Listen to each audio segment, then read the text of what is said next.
തിരുവനന്തപുരത്ത് മോഷണശ്രമം തടഞ്ഞ വയോധികന്റെ മുഖത്ത് വെട്ടേറ്റു. മുക്കോല സ്വദേശി സന്തോഷ് കുമാറാണ് പരിക്കേറ്റത്. ഇന്ന് പുലർച്ചെ 2 മണിയോടെ മുക്കോല ജംഗ്ഷൻ സമീപമാണ് സംഭവം. പരാതിയിൽ വിഴിഞ്ഞം പോലീസ് അന്വേഷണം തുടങ്ങി.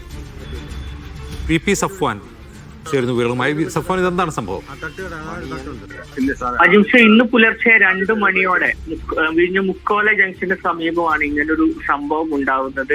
ഈ സന്തോഷ് കുമാറിന്റെ വീടിന് സമീപം ഒരു അജ്ഞാതനെ കാണുകയും ഇദ്ദേഹം ചോദ്യം ചെയ്തപ്പോൾ ഇദ്ദേഹത്തിന്റെ ഇടത് കണ്ണിന് താഴെ വെട്ടുകത്തിയുമായി വെട്ടുകയുമായിരുന്നു.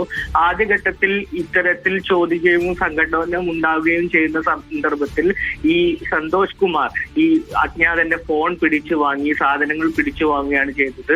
പിന്നീട് വീണ്ടും രണ്ടാമത് വെട്ടുകത്തിയുമായി എത്തി വെട്ടി പരിക്കേൽക്കുകയായിരുന്നു. ഈ സന്തോഷ് കുമാർ പിന്നീട് വീട്ടിൽ പരിശോധിക്കുമ്പോൾ 11,000 രൂപ കളവ് പോയതായിട്ട് സ്ഥിരീകരിച്ചിട്ടുണ്ട്. സന്തോഷ് കുമാറിന്റെ പരാതിയിൽ ഏതായാലും വിഴിഞ്ഞം പോലീസ് ഇപ്പോൾ അന്വേഷണം ആരംഭിച്ചിട്ടുണ്ട്.